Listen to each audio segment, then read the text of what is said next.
We've been saying this for 2 years. He's brittle, he's expensive, he's a star, he doesn't fit in Cleveland, and Baker Mayfield was clearly, data proves it, no debate, better without him. Of the 9 receivers, the 9 top receivers Baker Mayfield targeted last year, Odell Beckham was last in passer rating and completion percentage from Baker. It's not even disputable now. He forces the ball to Odell Beckham. Remember, Odell was lost against Cincinnati? Right. What happened after that? Baker Mayfield took off with no Odell. I wouldn't even give Scotty Miller for Odell straight up. I want Scotty Miller. Keep him. You need to be ashamed of yourself. No. You're not, but you should be. Okay, I guess we got to do this one more time. When people say numbers never lie, that's bullshit. Numbers lie all the time, and specifically, they lie the most when people use them to go against the golden rule of statistics: correlation does not equal causation. What that means is that just because 2 different things are happening simultaneously, such as Odell Beckham Jr. being on the field for the Browns and Baker Mayfield being a statistically worse passer, that doesn't necessarily mean that both of those things are linked through cause. Sure, they might be correlated, but item number 1 does not necessarily cause item number 2.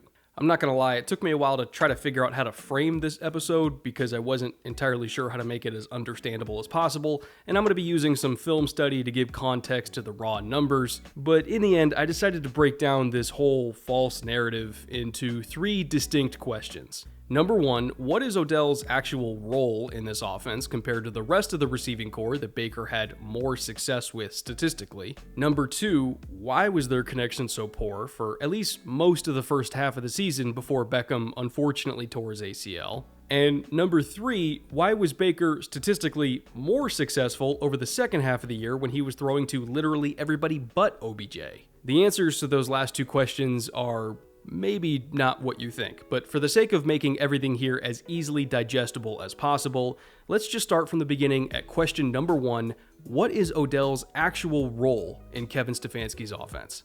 As the X receiver, more often than not, Odell will either be the deepest receiver in both strong side flood and weak side flood concepts, which is kind of the backbone of the Browns' play-action pass game. They have a million different variations of it out of every single personnel grouping and formation. Or, on the other hand, he will be an isolated receiver on the backside of maybe a 3-by-1 look where he can just beat his man one-on-one on an island. I would say that acting as that deep threat in those 3-level flood concepts is his most important role, though, because this offense is basically built around hitting those big plays off of play action.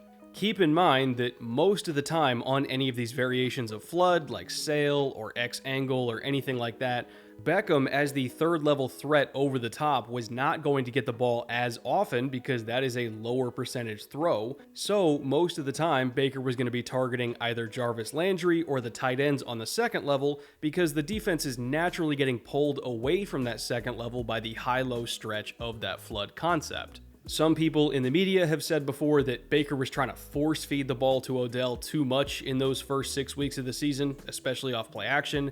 But if anything, I think he wasn't actually throwing it to him enough because most of the time off of play action, Beckham's role was just to open up the defense for everyone else to succeed. Believe it or not, this offense was not designed around getting volume opportunities to Odell Beckham. It was designed around using the threat of Odell to give wide open opportunities to basically every other skill position player on the roster. Okay, so now we know what Odell's role is as the X receiver in this offense, or at least what it's supposed to be. On paper, he should have been just as productive as the other superstar X receivers of the past who have played a similar role in similar offenses, like Andre Johnson, Julio Jones, and even Pierre Garçon. But obviously, as you know by now, he was not nearly as productive as any of those guys. And that conveniently brings us to our second question that still needs answering. What the hell happened here? Who was to blame for the inconsistency, if you want to call it that, in Odell's individual production? And why was Baker statistically a much worse passer when OBJ was on the field? I went through every single snap that Beckham and Mayfield played together last season, and surprisingly enough, they were both sort of responsible for each other's lack of production. But I don't really mean that in a bad way. Odell was not playing poorly, and he was getting open a lot, and Baker wasn't really playing poorly either.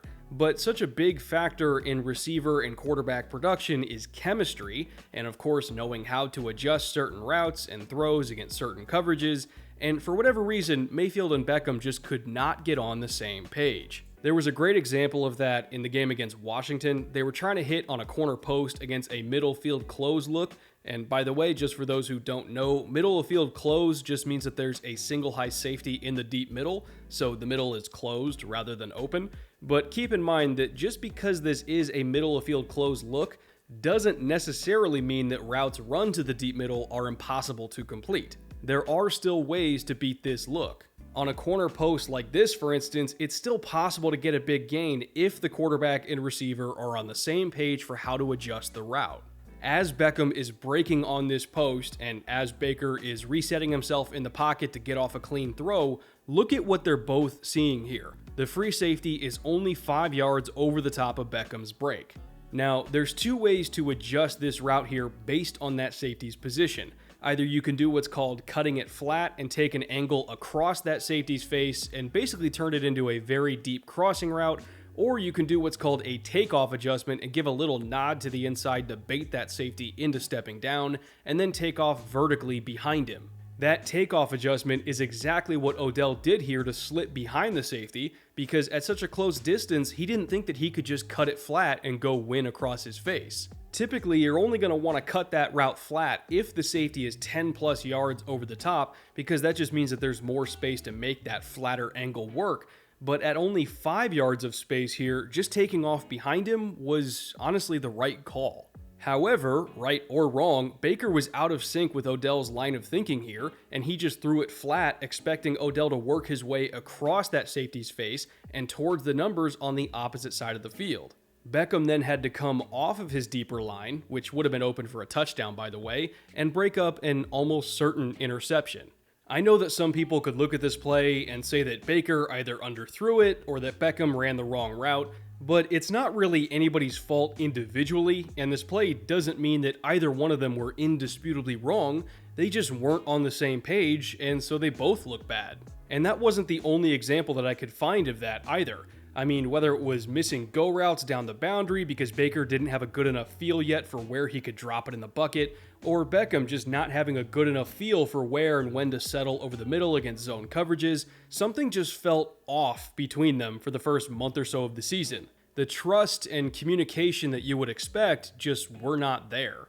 To be honest though, a lot of the more frustrating plays that I found were not even missed throws like all of those, but rather they were plays where Baker didn't trust himself enough to even attempt those throws in the first place. I can't tell you how many yards were left on the table because Baker just didn't quite feel comfortable yet early in the season to trust Odell to go win deep, and if anything, this whole narrative of Mayfield locking in too much on Beckham is completely backwards. In my opinion, he should have been more locked in on OBJ from the start because Beckham was almost always open. Again, the problem wasn't just Baker, and it wasn't just Odell, and neither of them were explicitly playing poorly, they just, oddly enough, weren't helping each other play well.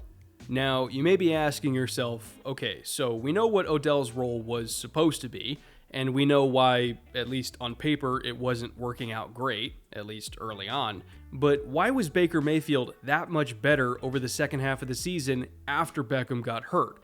And why was every other Browns receiver so much more successful than him in that same role? To be honest, the simplest answer is actually kind of the correct one for once.